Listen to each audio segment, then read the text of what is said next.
for my 36th birthday, which was February 24th, I thought it'd be fun to have a hypnotherapy session for past life memory regressions. And I figured on my birthday would be a more significant date. And I was able to book one that day, luckily. And it was through a friend of the family, my wife's cousin through marriage. But that made me feel like extra trustworthy. So I don't know if that has anything to do with it, because I'm sure for a lot of people that want to do a hypnotherapy session for the first time, they might feel nervous. I would imagine that's just a natural feeling. Knowing that it was family that was going to do the hypnotherapy session made it a little easier for me to, I guess, relax, because that's what hypnosis is about. So I took it kind of seriously. So I often smoke a lot of herb. I'm a pretty regular pothead. But I specifically wasn't told to do this, but I specifically didn't get high for at least 24 hours before because I wanted to make sure I had a clear mind, and I wanted to make sure, it wasn't anything else besides just the hypnotherapy session. So I made a point to do that. I went after work one day and met up with the hypnotherapist. We talked for a little bit in the beginning, just because I guess I was trying to fill her out. Maybe she was trying to fill me out and see like the vibe that I put off or something like that. But then she was interesting. So she has a lot of knowledge, is what I came to the conclusion. She definitely has a gift. And she was naturally born with this gift, like undeniable. I don't want to say too many details, but she has knowledge in Reiki, acupuncture, hypnotherapy. This other technique was Tom Ring or Tom Ling, or it's some new stuff that incorporates all those plus quantum physics and some other stuff. I was impressed that she had so much knowledge and wasn't just, I guess, hypnotherapy only. So that was kind of cool. And then she had me fill out a questionnaire of, like, why am I doing this hypnotherapy session, more or less. Questions asking me about, what I have goals, to achieve from this session. And so why? Because I guess a lot of people go to deal with trauma, or maybe they want to deal with something because it's therapy, right? They want to deal with something that they might have troubles with. But for me, I was going out of curiosity, but more so because of a calling, because I have a calling to be like a medicine man or healer or shaman. So that was like the reason I wanted to go there, to learn more about a non-physical realm, a spiritual realm, or learn more different ways to get to the same thing, different parallels. So I wrote down it's a calling, and I told her specifically that, which she thought was very interesting. Obviously, she's in that field, so for her, I'm sure that was like, oh, cool. And then she started talking to me about some other, I guess, baseline questions. So one of the questions was if I need to, I guess, be guided to a peaceful place. She said, what's like a peaceful setting? So I didn't quite understand what she meant, so she was giving me some examples.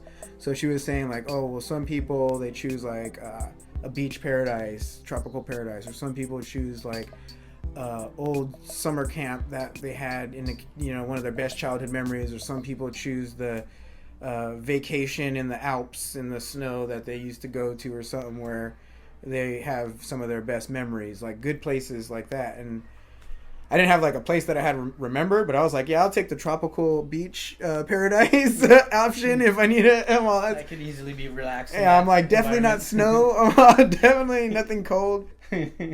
Well, so she needed a safe place. Not a safe word, but a safe place. I guess in case I get out of line or something. I don't know. And then another thing, one of the baselines that she set up was, what do I call a higher power? Because I guess for everybody that's different, which I didn't even think about it, but that makes sense. So what do I call, do I want to call a God or a creator or higher power or Allah? Who knows, right? So I said God or higher power or source or creator. Any of that stuff works. I was like, I'm pretty open. God works. Just use God. So then, obviously, you got to go to the bathroom, do any of that stuff, right? Make sure you get relaxed. So I get seated in her comfortable chair, which isn't completely laid back, but semi-reclined. She had pillows set up, so it was real comfortable. And then, once I get situated and comfortable, she starts to count me down.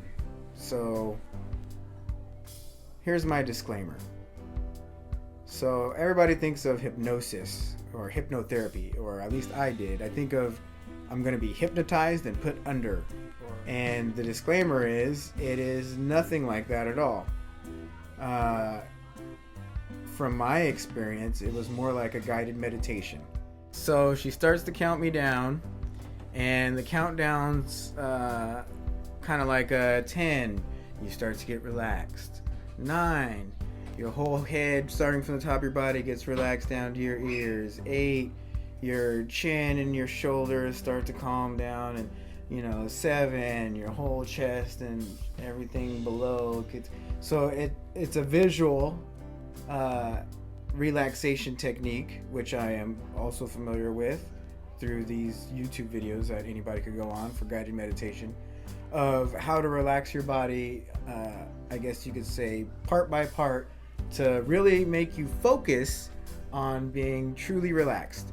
So then once she counts me down and I'm relaxed, I do feel relaxed. I still have a lot of thoughts because it's only natural. One technique that I've learned from meditation is when thoughts arise, don't pay them attention. Acknowledge that they're there, let them pass, and focus on my breath. In this situation, it's a little easier because I can focus on her words and her guidance. So that helps me not think about everything so much. But of course, honestly, it is still, your brain's still going and thinking, and you got to just put that aside and try and focus on what's going on. Once I get relaxed, she asks me to think about a memory from my childhood. And when I'm 10 years old, and think about a good memory from my childhood at 10 years old. And one of my good memories that I was thinking of from my childhood from 10 years old was camping. My family used to camp a lot. So one of the first things that came to my mind were the family camping trips.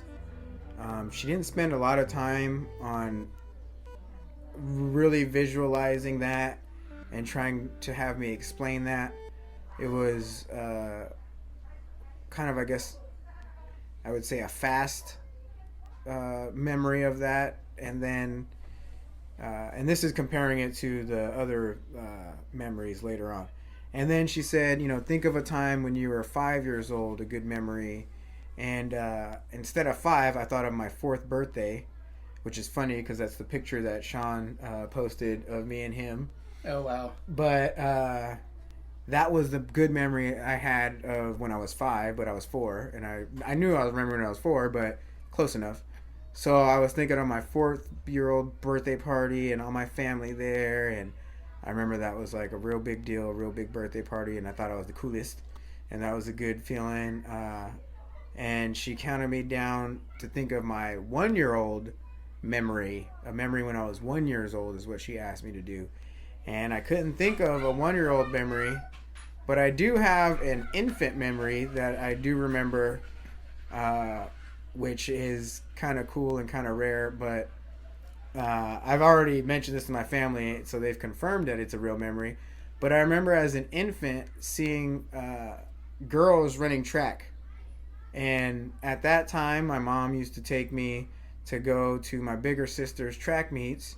And I used to be bundled up in a blanket. And like my mom said, there was like one time that I like poked my head out. And I'm sure there's more than one time. But there's one time I poked my head out. So I probably remember seeing my sister running track. And I do remember it was long hair moving in the wind and girls running on a track. So I was thinking of my 1-year-old memory. And then she had me think about when I was in the womb. That's an interesting thing to try and think about. I didn't really have a memory. I was, I guess, imagining what it would be like to be inside of my mother's womb at that point. Because I can honestly say I didn't know what a memory that I had of that young would be like. But what I do know from reading books like Michael Newton's, what is it, Journey Out of the Body or Far Journeys or some Journey of Souls. Michael Newton's Journey of Souls. From reading that book, that talks about different hypnotherapist techniques on how to get people to past life memory regressions. So I did recognize that this was a technique from a book that I had read where they make you remember all the way back into the womb, and then they take you even before the womb where you are in, I guess you could say, a non-physical place, a spirit world or spirit world. So I did recognize that technique.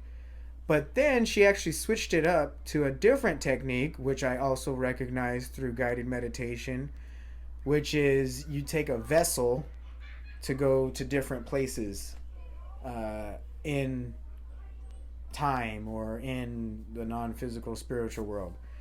So once she got me to the womb, she asked me to pick a vessel.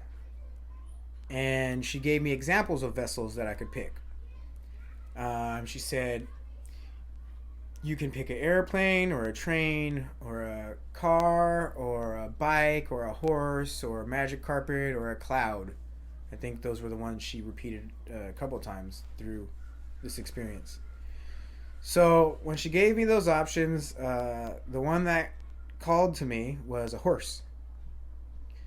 So I said a horse. And this was kind of like, I think, the first time I even said anything.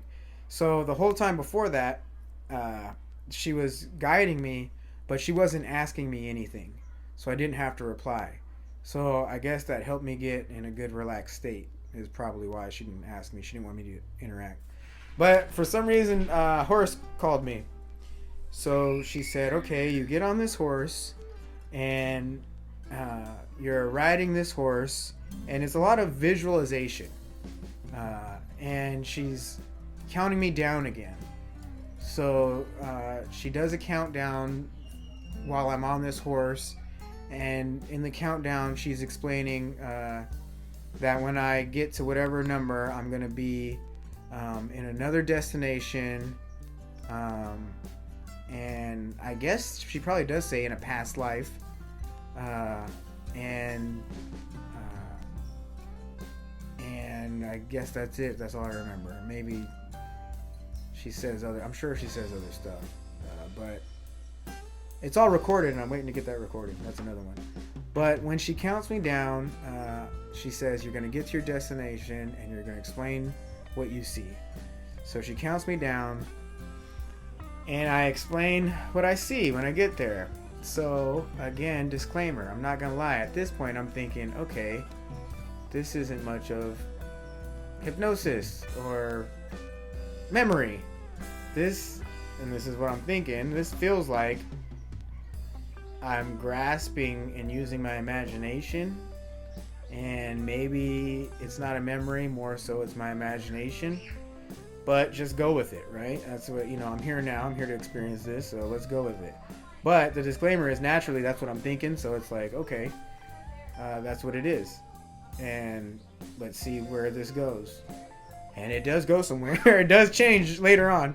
At any point, I could have opened my eyes and got up and said, hey, you know what? This isn't working for me. Or, you know what? I'm not playing pretend. Or, you know what? I thought this was going to be different, you know, at any time. But obviously, I didn't do that. So in the beginning, right then, at this moment, I could have been more relaxed because I know what meditation feels like. I wasn't very relaxed. Okay. It wasn't like a deep... it wasn't a deep meditative state for me at this point. There you go. And it wasn't like I wasn't that relaxed. I still had deeper to go.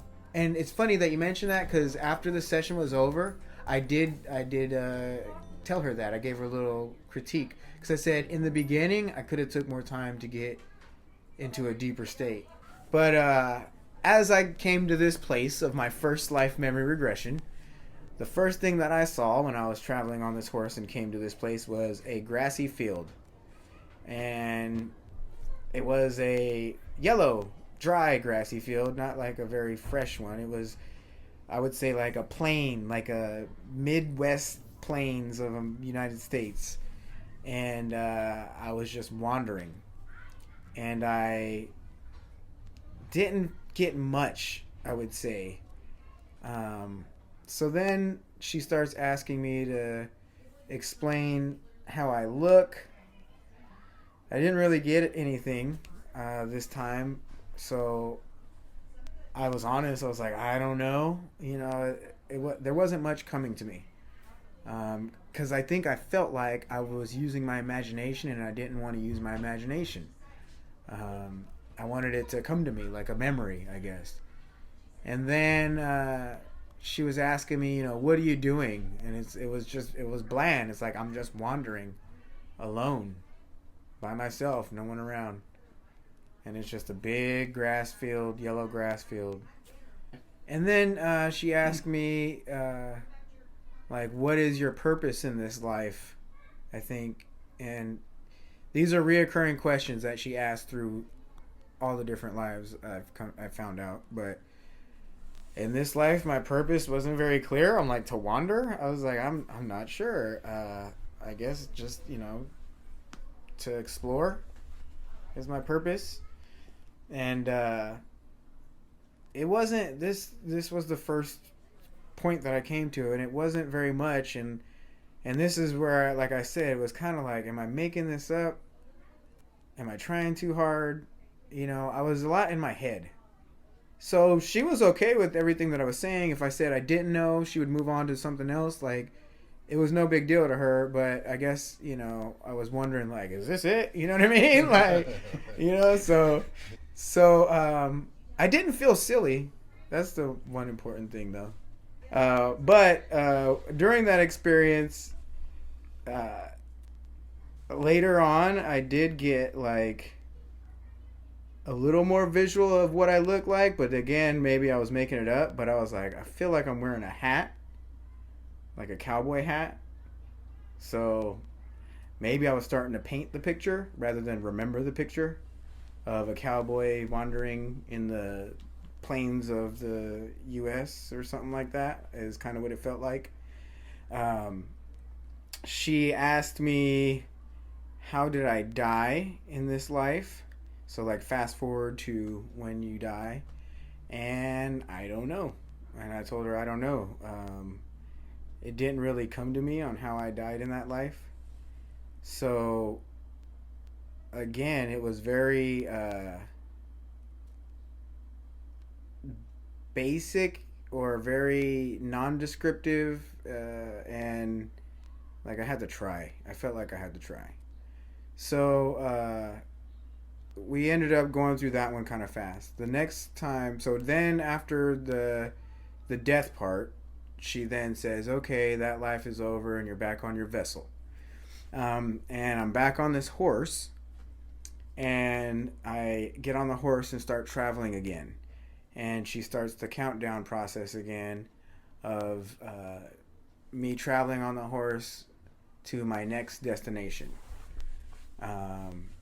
And when she counted down, this time, I was in a different place. And what I remember in this new place, when I arrived, the first thing, I didn't see anything. The first thing is I heard something. So I guess I'm a little more relaxed at this point because it came to me a little quicker, and it wasn't like I made it up so much. It felt like it just came to me.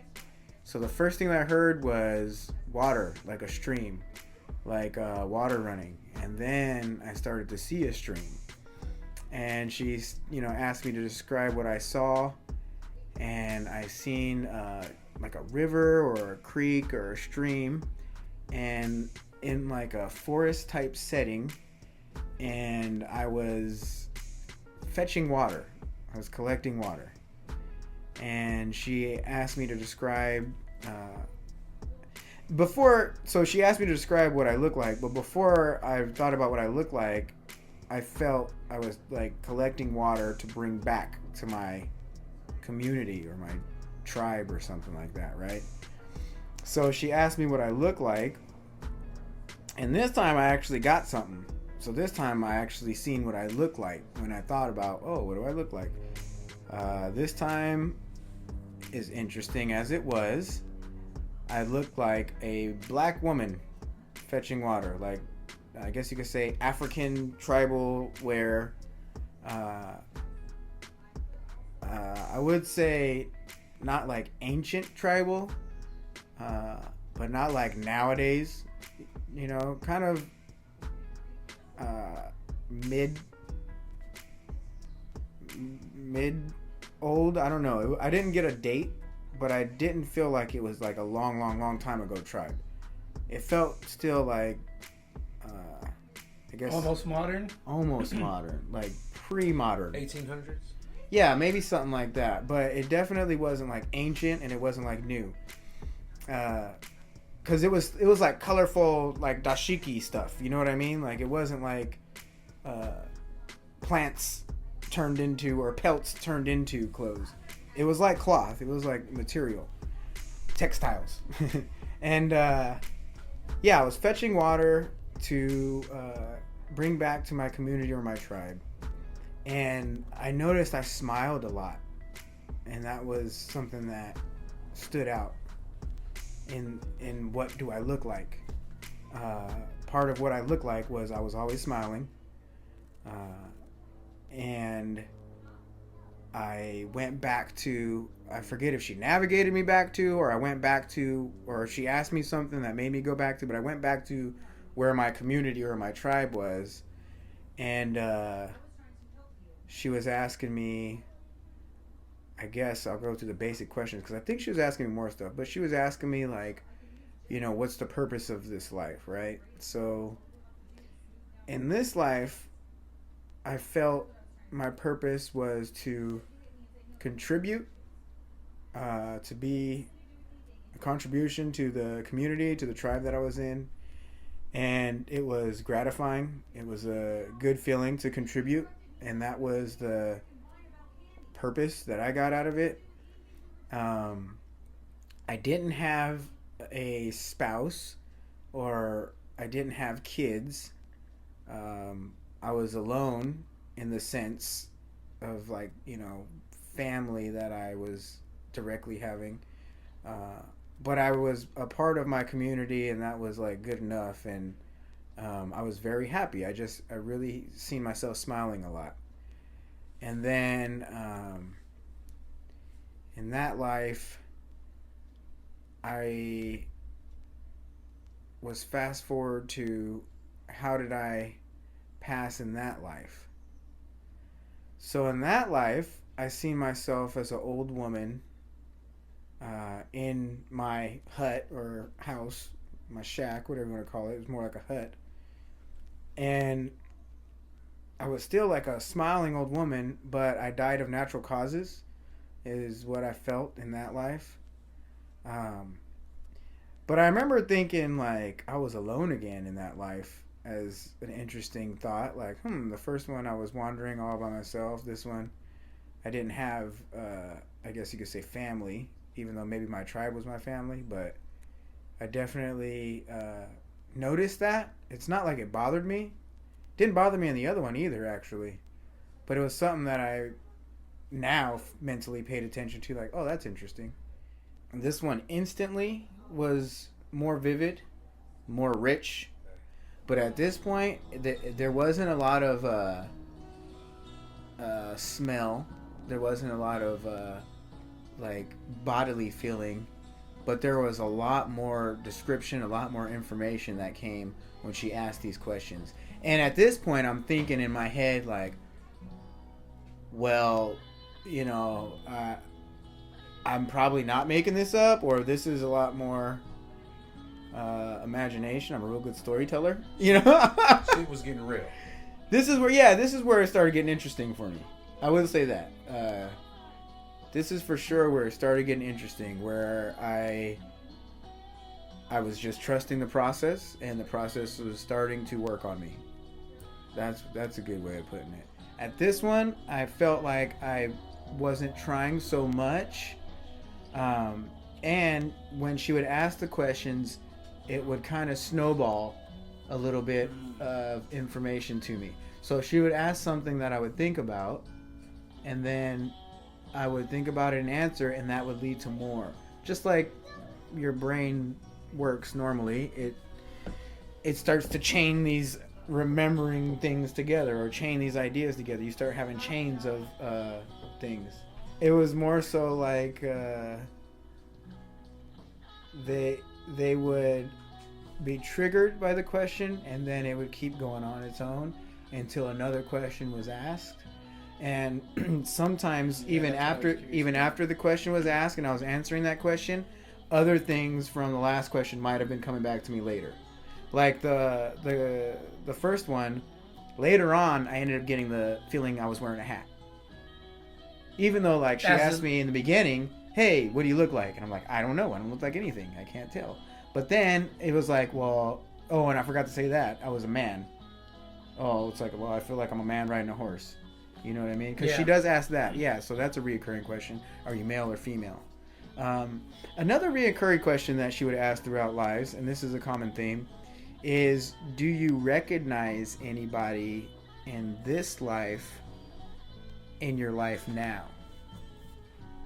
And I guess in these books that I've read, I've seen that as a reoccurring theme where people will like, oh, I remember the son that I had in this life was my brother now, or who knows. It's usually a weird mix-up like that. Or my wife in this life was my sister in another life, or something weird. Like, so a lot of the times the reoccurring theme will be you can recognize people that are in a different life with you, in a different body.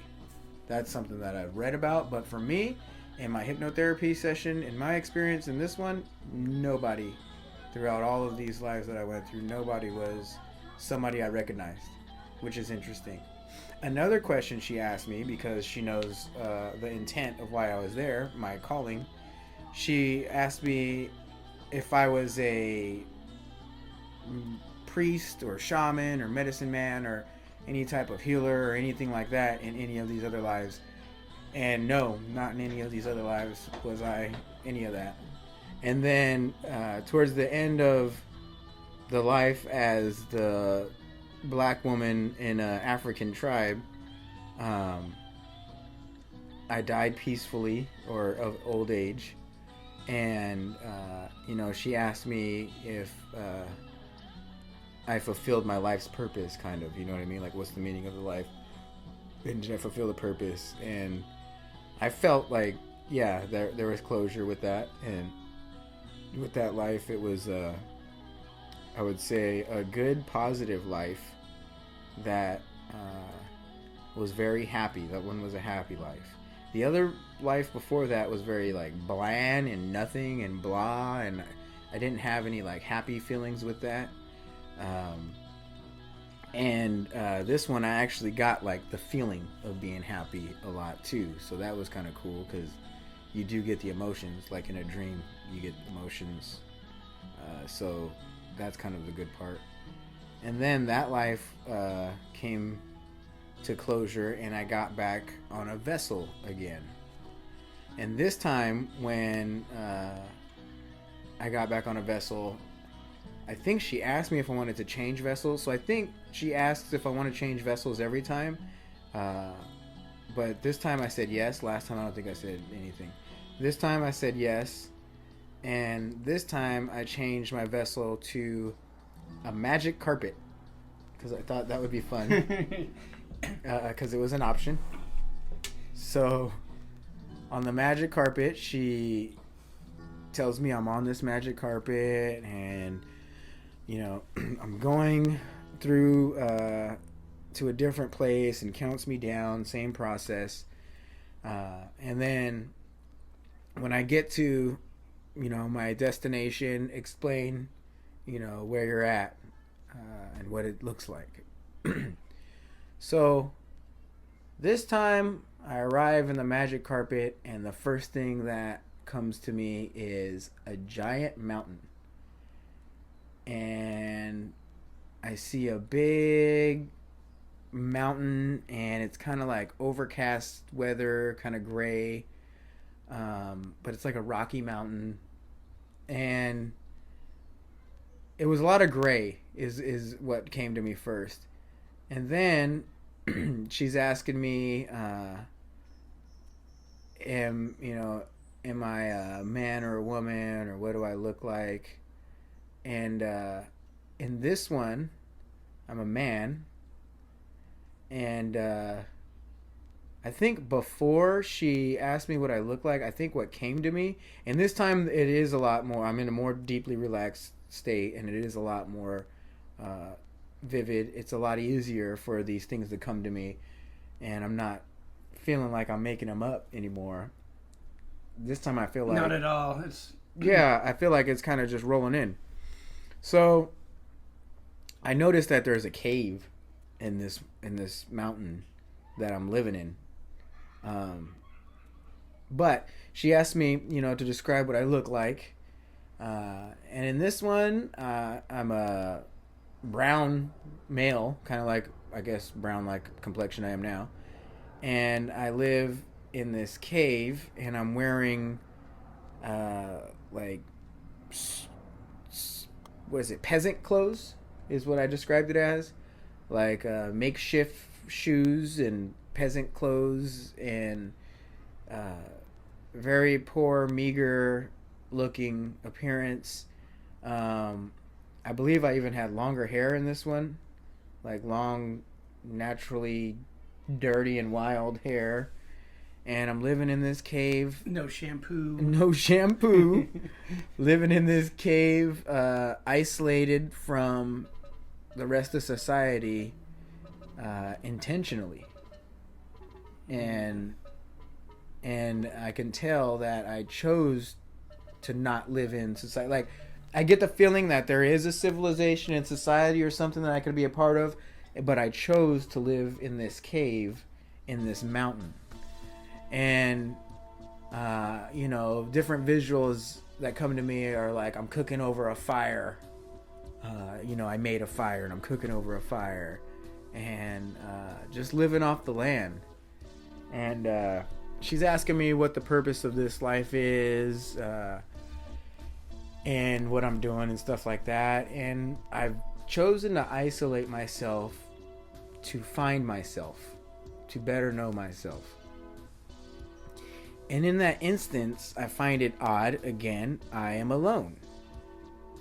And I now think, like, okay, this is a reoccurring thing. Like, that's so weird that I'm alone. But, I mean, it is what it is. And then, I don't know where it was. It didn't feel like it was the United States. This mountain felt like, because she will ask you like where and when.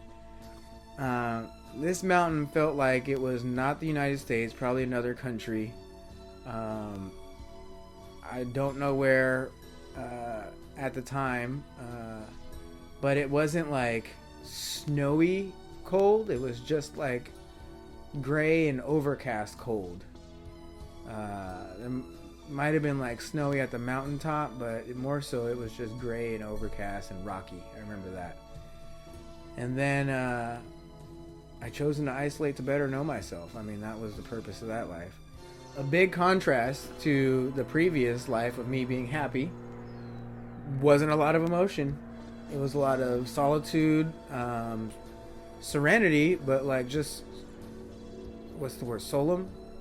So yeah, did I serve the purpose, or did I fulfill that life's purpose? Yes, that life's purpose was to find myself, and yeah, I served the purpose in that life, and it was satisfying. It wasn't it wasn't the last life. The last life was obviously a lot of smiles. Like, happy is the big takeaway from that last life. This one, I guess, was more like the first one, where it was just kind of emotionless, more of a isolated, quiet, quaint lifestyle, and not like I was laughing and having joy with others. The first one, the exploration, I guess, was the driver. That was the purpose of that life, to explore and just wander. But this one, it was inner exploration, intentional isolation to find myself. So we fast forward to the end of the life of me isolated, and she asks, how did I die in this life? So when I die in this life, I see myself in a hospital bed, and it's not like, so if I had to think of a time for this one, it's not like it's modern new stuff, but it is like a hospital facility where they take care of you. And I don't remember seeing like high-tech equipment or anything like that. I just remember I was in a care facility. In that lifetime, I remember looking at my clothing when I lived in the mountain as like peasant clothes, handmade makeshift clothes. If I were to go into the hospital, she didn't ask me what I was wearing there, so I don't remember. I would say the same stuff, but more so I remember being in a hospital bed. The doctor was wearing a robe, like a doctor's robe, is what I remember seeing. But it didn't feel like new, modern with new. I didn't see, because here's would have been my telltale sign, like technological devices, right? Sure. Like, I didn't see a lot of machines. It wasn't like a hospital nowadays. It might have been like the poor hospital or something where they didn't have the machines, but it definitely was better than the life that I was living in the mountain, off the land. It was definitely like a place where they take care of you when you're gonna die if you're sick or ill or something. But I didn't have any specifics as to what I was wearing there. And if I were to say what the doctor was wearing, the doctor was wearing a doctor's robe. But maybe that was just what I saw as far as to signify that's a doctor. Because that's the way these visions kind of work. And then the way that I died, I wasn't specific, but I remember it was something on my left side. So I remember I was in the hospital for something wrong with my left side of my body. And I wasn't like an old man old, like I was middle-aged man old. It wasn't like I was naturally dying of natural causes. I was definitely there because some accident or some problem with my left side. And even in that vision, I didn't get what the answer was, but I assumed, now I guess this is part of the brain thinking, I assumed it was an accident that happened to me on the mountain of some sort. And that's what made me pass. But did I fulfill that life's journey or meaning? Yes.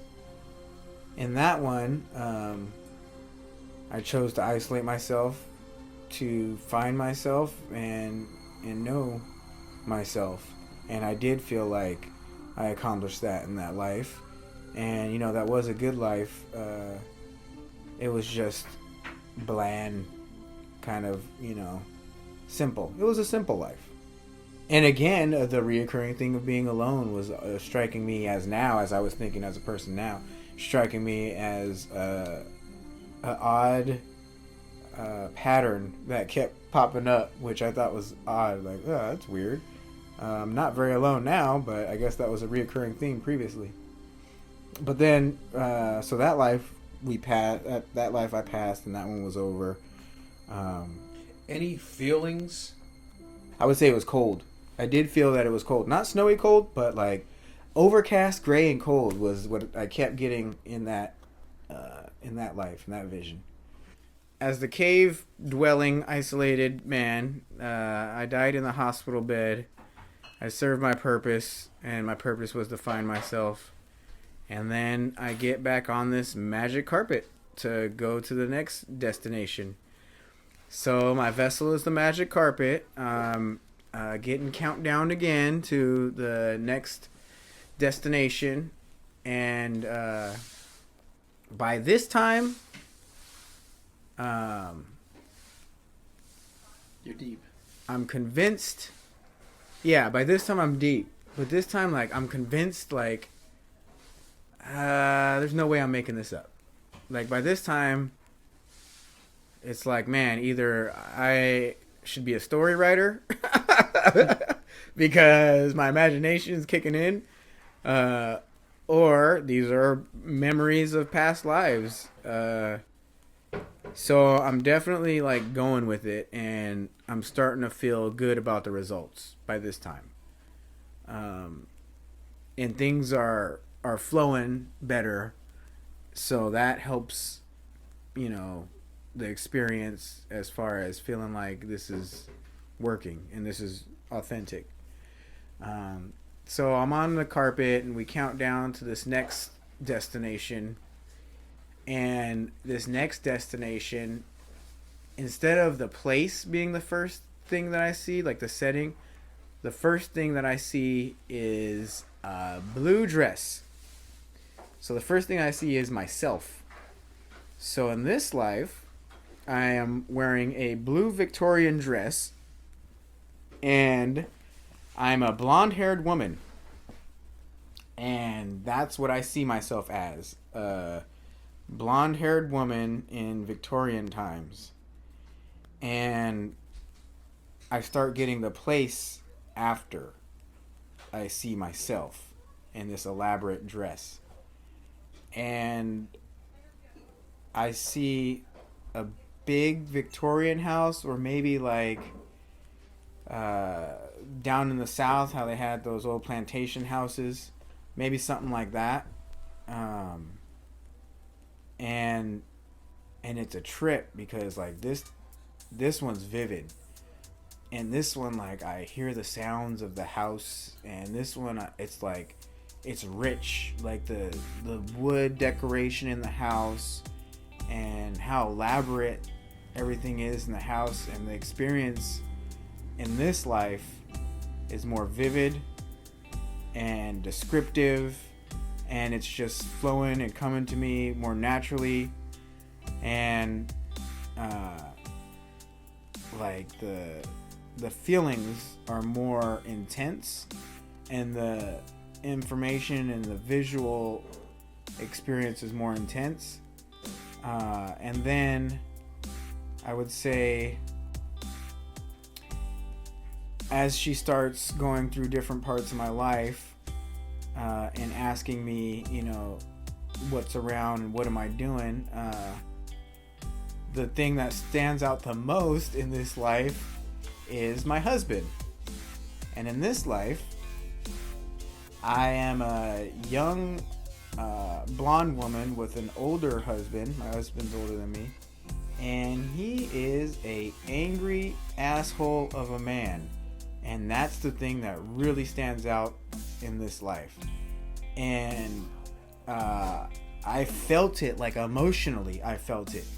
I felt his anger and his hatred, and it was intense. And I could tell that the hypnotherapist can sense my feeling. And I think she's a little sensitive to it because she was asking me like, hey, like, do you want to go somewhere else? You know, like, do you want to leave this vision? But no, I'm fine. You know, I'm curious. And I think, you know, for me, I'm okay. I'm comfortable being uncomfortable. So especially if it's just all in my head, you know, no big deal. So this one, you know, I'm really feeling this guy's hatred and anger, and I don't get it. And I'm just like, why is he so angry? Like, it just doesn't make sense.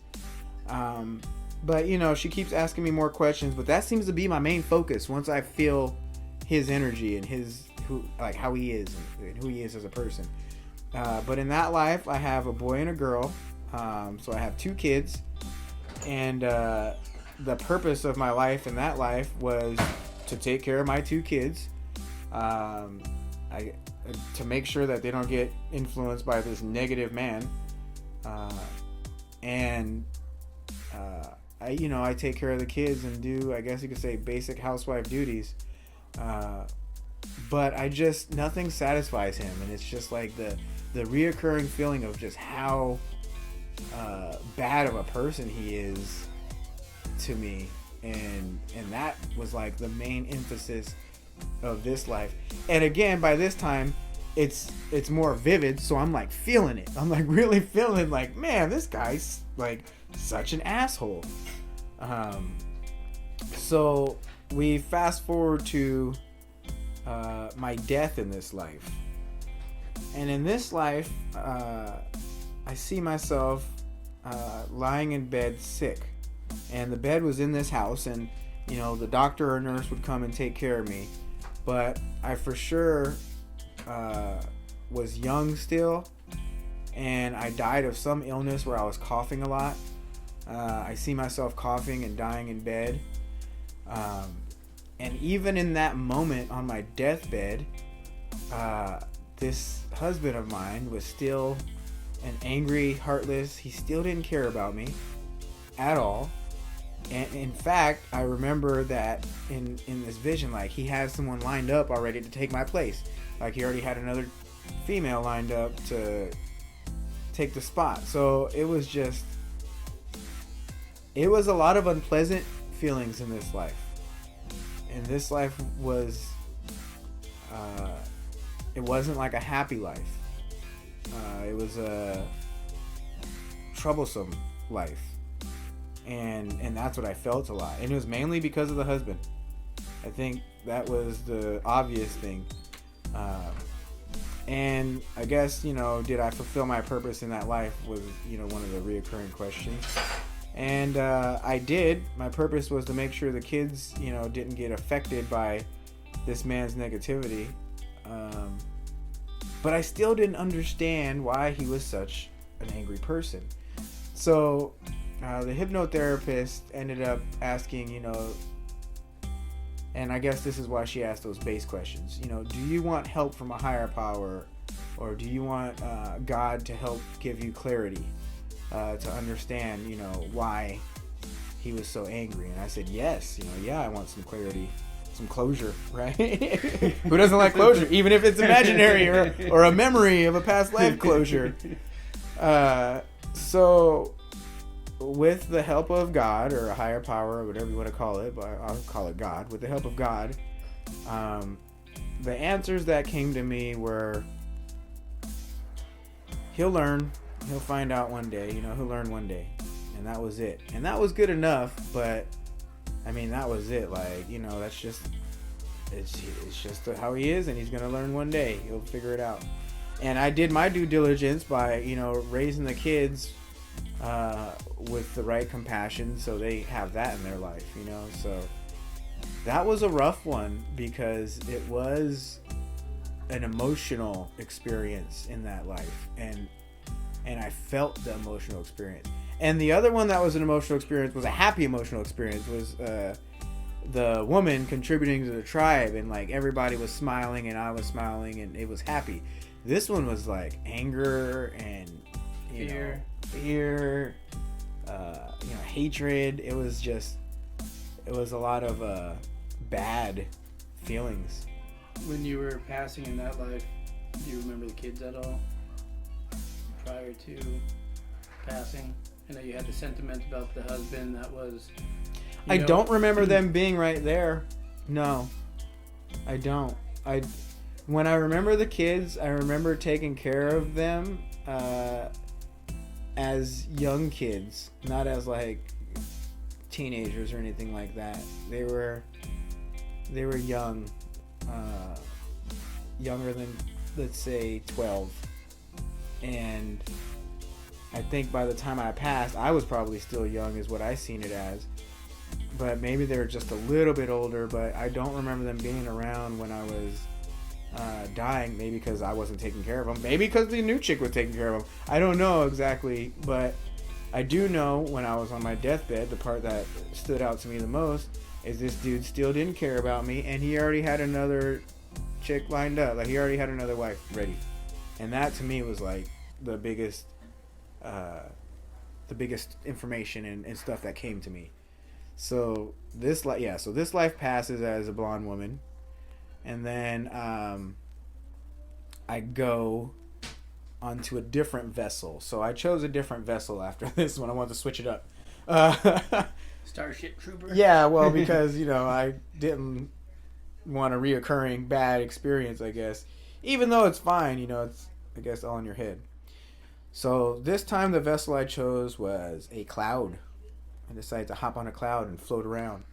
So she starts the process again of a countdown, and I'm going to be in a new destination and, explain what I experience, what I see. And we count down, and I'm on this cloud. And when I arrive to this next destination, this one is mind-boggling. So, mind you, the last experience was very rich. I'm in a very deeply meditative state or hypnotic state, whatever you want to call it. So, this time, the experiences are rich. And when I arrive, the first thing that I feel is I'm in a battle. And I land from this cloud into this place that is a battle, but nothing is clear, and it's just the feeling of a battle. And it's dark, and there's fast movement all around me, and there's like flashing of what could be explosions or could be lightning. So I'm starting to think like I'm in a battle, or maybe this is a storm. But it definitely feels like hard to describe situations. It's definitely something that didn't have physical things to describe. So she asked me, what do I look like? In this one, I don't look like anything. In this one, I for sure don't have a physical body like the sense of the other ones where I could describe what I'm wearing. Or I don't look like a person. I'm me, but there's nothing. Like when I'm trying to look at myself, I'm getting nothing. And I get the feeling like I'm here to battle, like I'm here to fight. As funny as it sounds, when I say battle and fight, what came to me was fist fighting, like physically fighting. But to me, and that was a physical thing, right? Like a body thing. But to me, what it felt like was an interpretation, or it was telling me that I'm fighting. Like, this is a battle. You're fighting. You have to fight. So what's the most basic form of fighting? Like the old, fisticuffs. There was no physical body. But when I got the interpretation of fighting, I did get the interpretation of physically fighting something. What was I fighting? Was that interpretation or was that feeling? Both, because you take a feeling and you interpret it, right? I mean, yeah, it was definitely both. It was, it was a feeling of fighting, and it's like, because I'm trying to figure out, like, what can I describe? when I'm trying to figure out what I can describe fighting, all I see is me swinging at nothing, like literally nothing. I'm not swinging at anything, but I'm like fighting. So then it's like, what am I fighting? I don't even know what I'm fighting. There's nothing for me to describe that I'm fighting. It's just like a stormy, dark place with flashing lights, and it's fast movement, and everything is hectic. A lot of distortion is what this one was. Do you get a time frame? This one was definitely no time. This one was definitely no place. I was not on a planet. I was not in a place. And I told her this too. I said, if anything, this is in space. If anything, right? This is in some sort of battle in space. I don't know what it was. So why am I battling? Like, what's the purpose of this battle, right? That's what we're trying to find out. The only thing that came to me is I'm battling to create, which is interesting that you say that, right? Wow. Because the thing that I felt is I'm in a fight to battle to create. That doesn't make much sense, but that's what I got. Like, that's what was given to me, right? That's the way it works at that point. You just take what's given. So I'm battling to create, and again, so the hypnotherapist, she's very responsive to this. Is also an unpleasant environment. This is a troublesome, hectic environment where like my facial expressions are probably doing this, and she's asking me if I want to leave this place, and no, I'm completely curious, and I want to know more about this place. So the more we find out, so in the midst of this, we're trying to work through it because a lot of it is hard for me to explain. This is, I guess, non-physical stuff is extremely hard to explain. So this is a lot of distorted me trying to get through the distortion, and what ends up happening in this moment, which is interesting, is through this storm and battle and darkness with flashing, I see and feel the presence of a dragon. So I start to describe this dragon to the hypnotherapist. I said, oh, there's a dragon here. And as soon as I start saying there's a dragon here to describe it, because that's like the only thing I can describe that actually would make sense to describe, it goes away. It decides to go away. And I said, oh, the dragon didn't want me describing it. But it was like not like your Asian culture long serpent dragon. It was like your European culture winged beast dragon, like a brown dragon is what I seen. And yeah, as soon as I started describing it and saying there's a dragon there, I got the feeling it didn't want to be described, and it didn't like that, and it left. So that was interesting, and I don't know what the hell the dragon was about, but that happened. So then we fast forward to the death of this life. And the death of this life with no physical body wasn't really a death. It was just the end. And in the end, I was victorious. And, like what was the... Well, no, I'll explain the end. So when I was victorious in accomplishing the battle and successfully fighting the battle, this dark, fast-moving, flashing storm went away.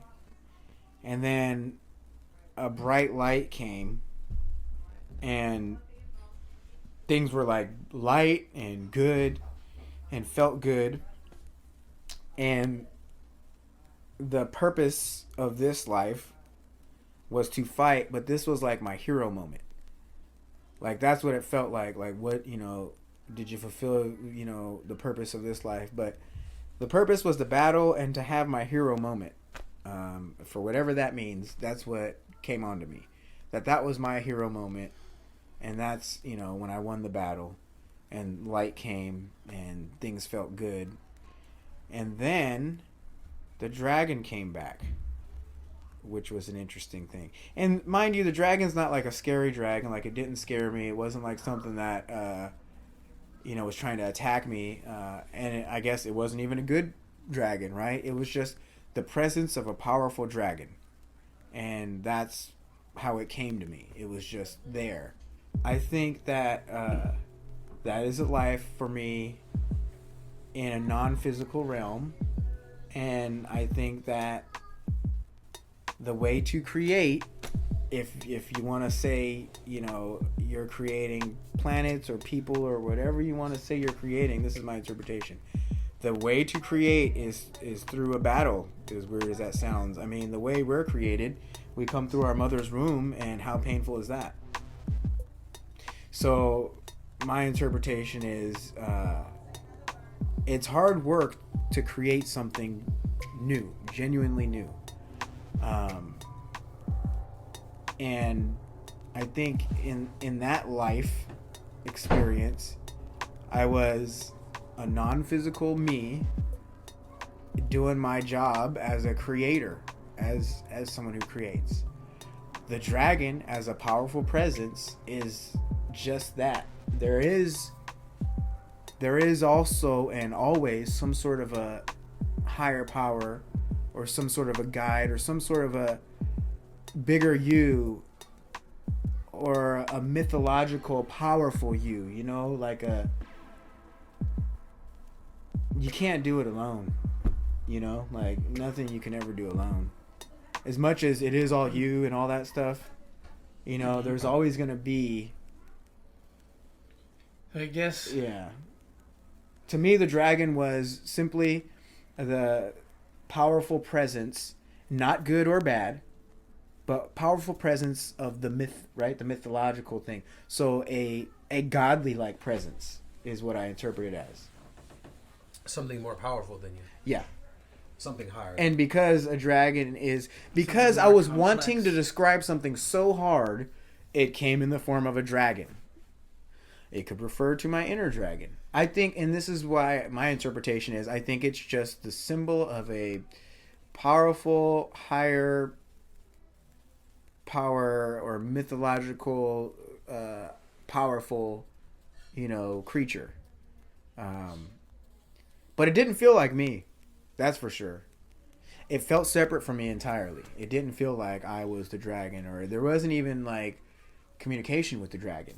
It wasn't even like that. It was just like, oh, there's a dragon. If there was any communication, it was a powerful presence. Like, I'm a big ass powerful dragon. The experience was intense, but very hard to describe. I do remember that. Like, it was so confusing because it was not of this world. It was out of these things that we describe on a common basis. So the dragon was one of the few things that I could describe of that experience. Because I am kind of convinced, like, these are past lives. Right. Like, I'm... at this point, I was sold. You know what I mean? Yeah. Like, at this point, You're I was there. sold. So to me, I think that was a alternative life. It could have been a future life. It could have been in a no-time life. I don't know how to describe that. But a different realm. could have been a past life. Could have been before time. Who knows? Right. Okay, that's the one that I asked for the hypnotherapist's opinion on.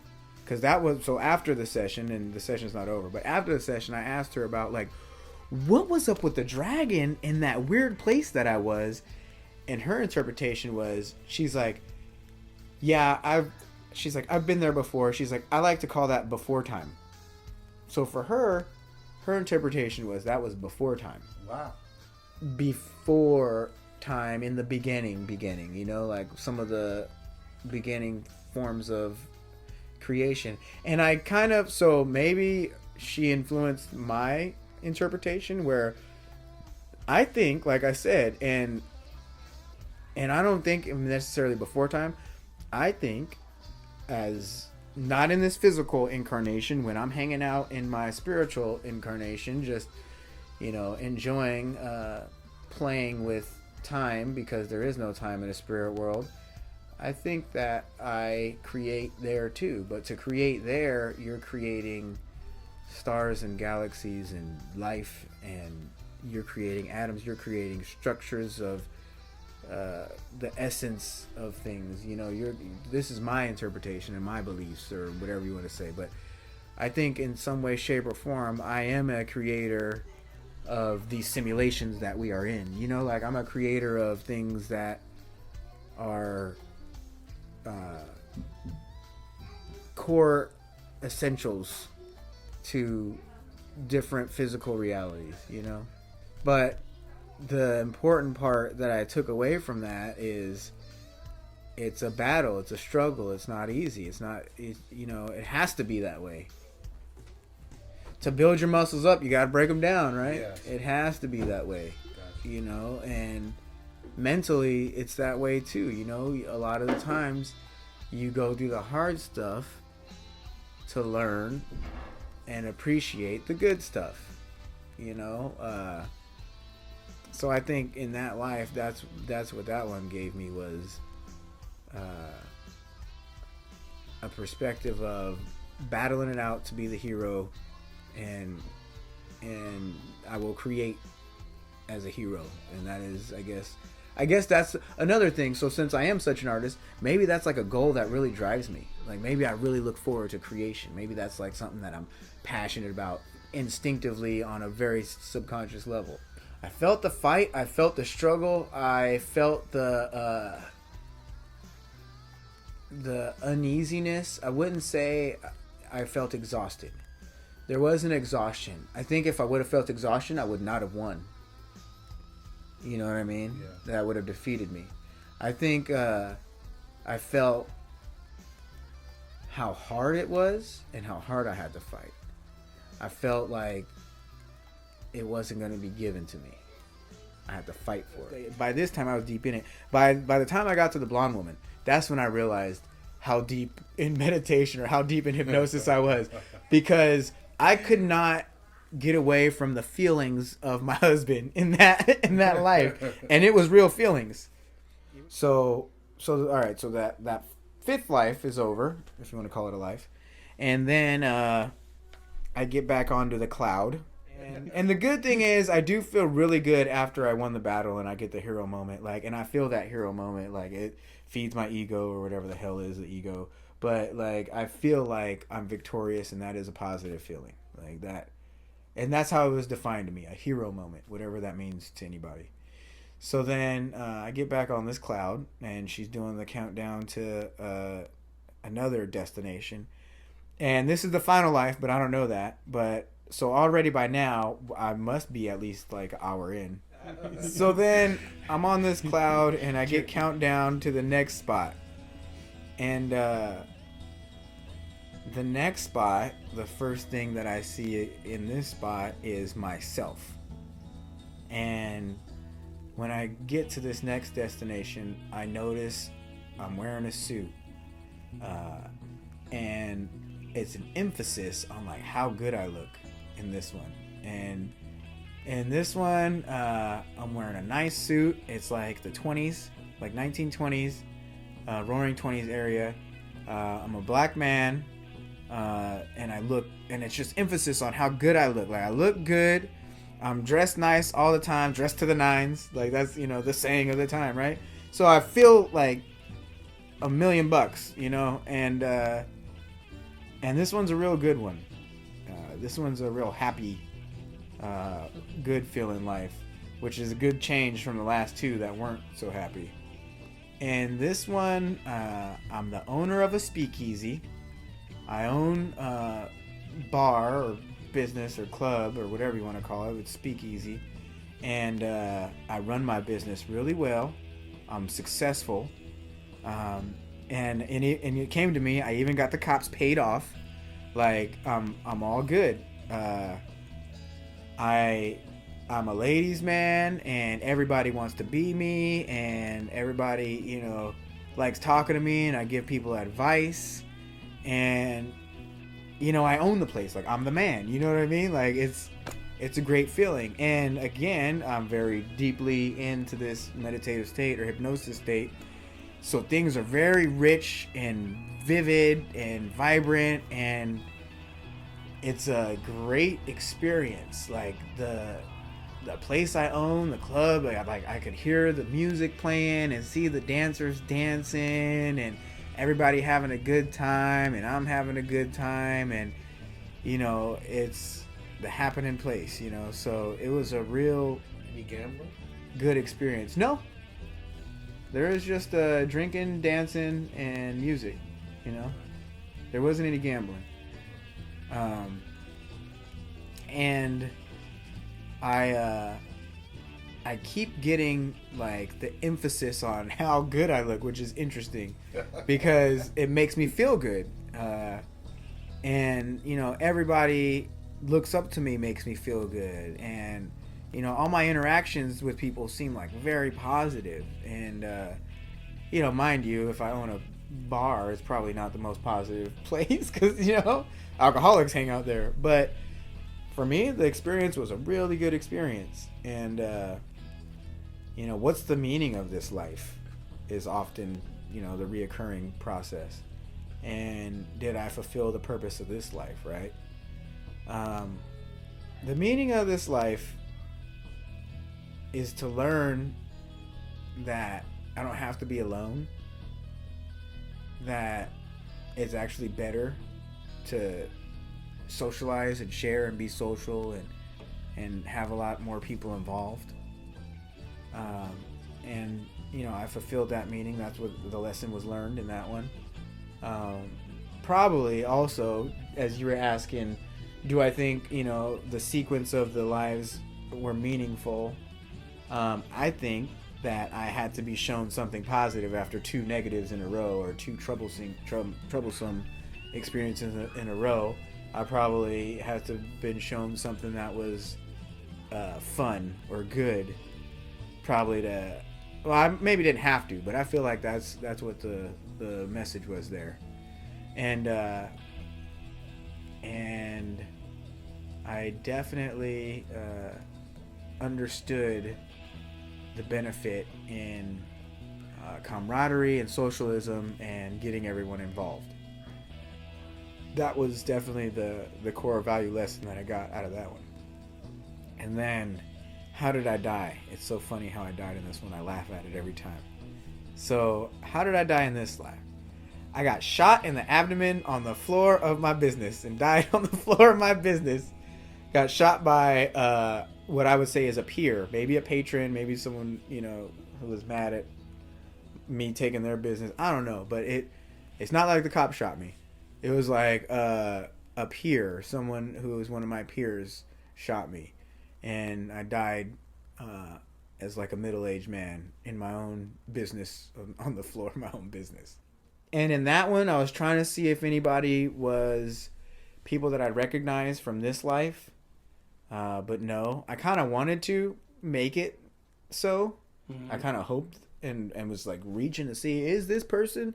I thought one of the people might have been my sister. And I'm like, nah, I don't think that's the case. Like I could tell I was forcing it. Because everything else was just coming to me. And that one, it's like, I'm trying to make it. So I was able to tell. Yeah, I was able to tell the difference at that point. But that life was definitely fun and good last life to have in that one. And then we did another exercise, which I definitely appreciated. But still, so I said this before, but I want to say it again. The whole time I'm in this deep meditation state or deep hypnosis state, I do feel like at any moment I could have opened my eyes and got up and been like, oh, well, that was all my imagination. You know what I mean? Like it's not like I was quote unquote stuck. I definitely felt like if I wanted to at any moment, I could just open my eyes and it would all go away. It's not like there was a mental something holding me back. The countdown process is very helpful. Because, okay, so as I learn now, listening to other things and here and there, but what I think that does, it helps you focus your intent for a longer period of time. Whereas if she were just to say, all right, now go to your next life. Well, in your head, you think, oh, it can't possibly be that easy to just go from this life to that life. So in your head, you got to do something to get there. You have to travel right? Even though this is traveling in your mind. But what that's doing is holding that intent in your mind for a longer period of time, holding your focus for a longer period of time of I'm going to be in the next life in 8, I'm going to be in the next life in 7, I'm going to be in the next life in 5. So that whole time that you're counting down, you're thinking I'm going to be in something else, I'm going to be in something else, I'm going to be in something else for a longer period of time. Guided part of the guided meditation? Yeah, definitely. But then, okay, so the important part about the guided meditation, and this is the next exercise. She's going to say and ask questions you would not be thinking of in your own meditative journey. This is important, right? So in my own meditative journey, I might not think of the same thing she's thinking of. She'll ask me stuff that, oh, I didn't think of that. Well, let me see. What is the name of my child or whatever the hell, right? But, sometimes you get it, sometimes you don't. Sometimes it'll come to you, sometimes it won't. And you live with that. Or, as she taught me, you ask God or you ask a higher power for help, and it does help. It does help. And it helps in that meditative state or hypnosis state really well, really fast, too. You ask for a prayer and it's answered instantly, damn near. It's an amazing thing if you're willing, right? If you're willing. But the next exercise I would have never thought to do on my own. So the next exercise we did was she brought me to a whiteboard. So it's a visualization exercise. So I'm standing in front of a whiteboard and I have a pen in my hand. And with my higher power and with God holding my hand, guiding the pen, I'm going to answer questions. That's an exercise I would have never thought of on my own. That's a brilliant exercise. So she asks me to write down which modality suits Santiago the best. If you don't know what modality means, modality is kind of like the method used. So modality, for example, is like Reiki healing or acupuncture healing or hypnotherapy or shamanism or there's I guess chiropractic is a modality, but it's a different means to get to some things like that, right? So then, because she knows I'm on a journey to become some sort of a shaman or healer or some sort of to do what she does, essentially, some sort of a assistant, a healer. It's hard for me to really say one or the other because I'm not there yet. So I'm in front of this whiteboard and God is answering this question with my higher self, and the answer that gets written down, first word that I see is hug. And I'm thinking, well, that's not much, right? That's not saying a modality at all. That's very vague. And then the next word that pops up is love. And I'm like, well, okay, well, no shit, right? Like, oh, hug, love, yeah, of course, love. That's always a good thing to do. Hugging people is always a good thing to do, right? So nothing's like specific. And then the next thing that comes onto the board as we poke and prod more at this, next thing that's written is, and then, and I say, oh, looks like God has a sense of humor with me. Because apparently I know already, which I don't know. And that's part of what I'm here for, is seeking answers, right? Because I don't know. So then, that's a little frustrating because God has a sense of humor with me. He's like toying with me, which is, I laugh because it is funny. It's like, no, I don't. Okay. So, she asked, do I want more clarity? And it's like, yes, I would like more clarity. So we ask for God to give us more clarity. And in the process of doing this, this is where the profound happens. This is where something different happens, where there's some magic, as I like to call it, involved. This is what I came for, is what happens. And in that moment, when we ask for God to help me get some clarity, God doesn't write on the whiteboard. It comes to me. It's an impression in me. And the message I got was, your heart is pure. You're made for this. And then after I got that, there was a feeling of a warm, tingly sensation from the head all the way down my body. A feeling like if I was in a warm shower, or if a warm water balloon popped all over me and just poured down on me. And it was a feeling of, and this is a perfect segue to the question you asked me about when I was a child, did I feel any type of spirituality and religion? It was a feeling that would remind me of when I was a kid, and I would get that warm, tingly feeling from religion. The Holy Ghost? Yeah, if that's what you want to call it, right? That's what they call it in church. So, yeah, I got the Holy Ghost when I was a kid. It would come to me. Then that's how I knew there was some authenticity in religion, which is what this confirmation was in this hypnotherapy session, that there's authenticity in this session. And it was a warm, tingly feeling from head to toe in my whole body. It felt great. It was a very euphoric feeling. It was a very real thing. It was a miracle. It was magic. It was profound. It was extraordinary. It was inexplicable. It was something that, I guess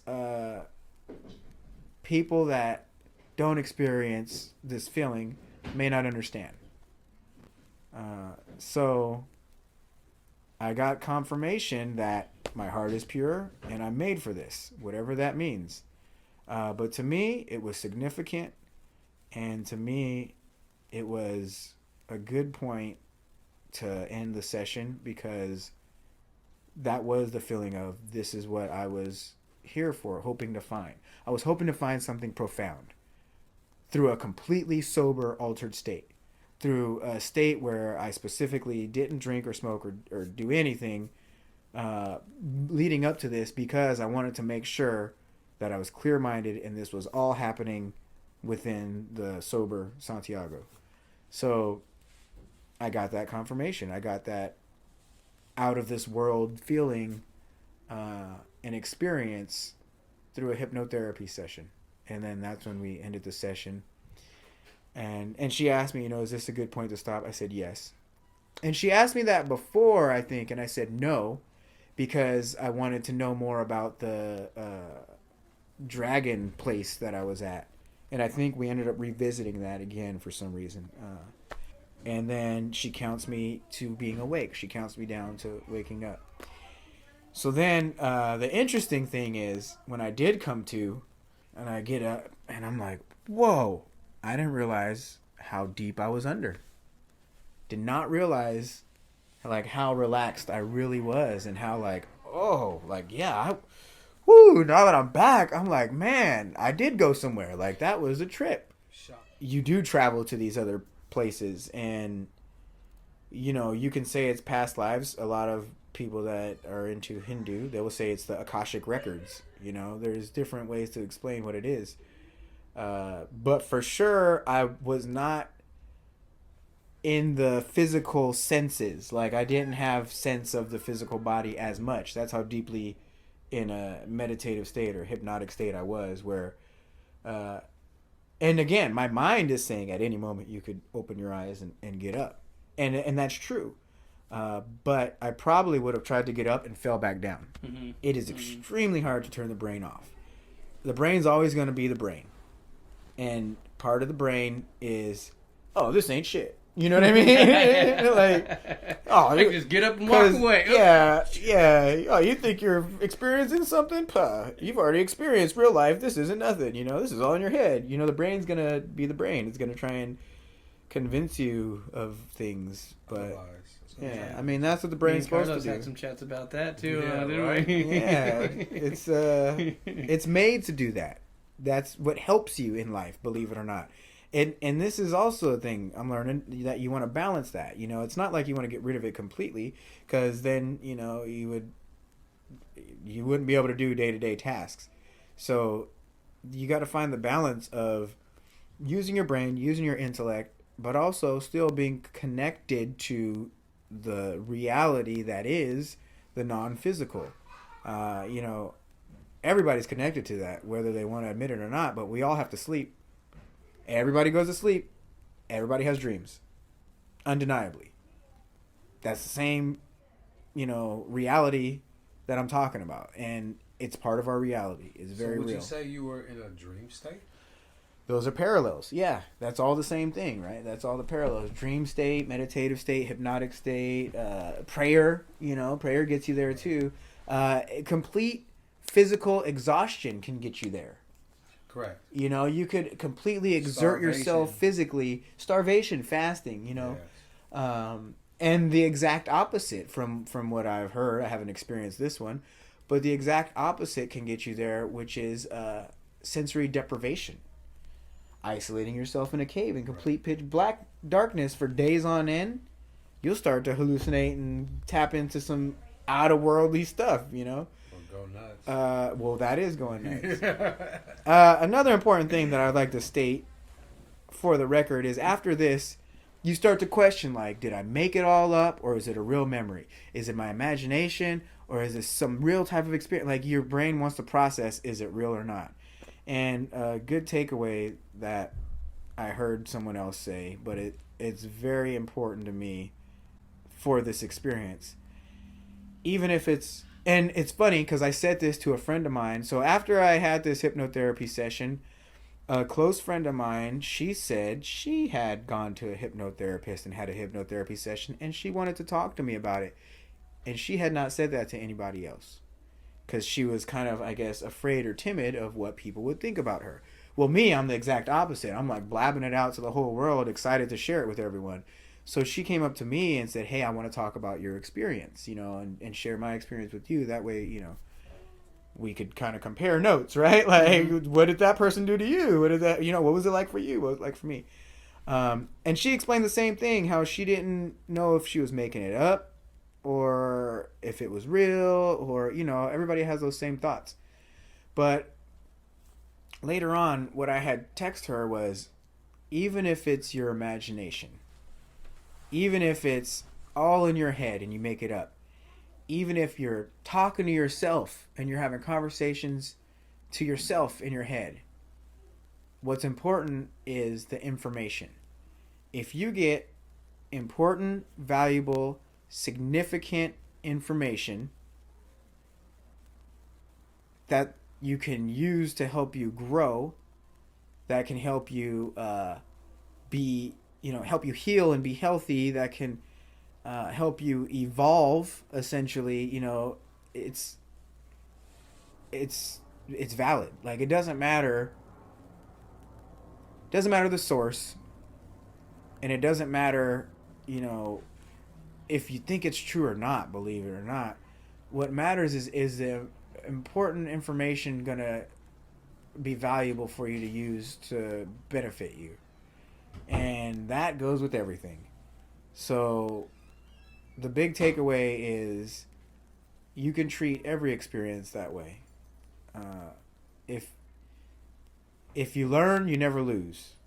You know, that's the old saying. And if you're going through something where you think you're going to lose, if you see value and you take a lesson away from it, then you're taking that negative into a positive, you know. And to me, this was a very big point to be said with this hypnotherapy session, is even if it is all in my imagination, even if it's a past life memory or not, like, none of that really matters. The source doesn't even matter.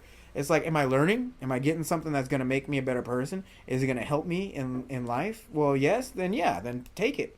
If not, then it's a waste of time. Like, if you're getting nothing from it, it's a waste of time. And a lot of that has to do with your intent and how you go into things, but what you get out of it is also important. And that is, I guess, the end of my hypnotherapy session.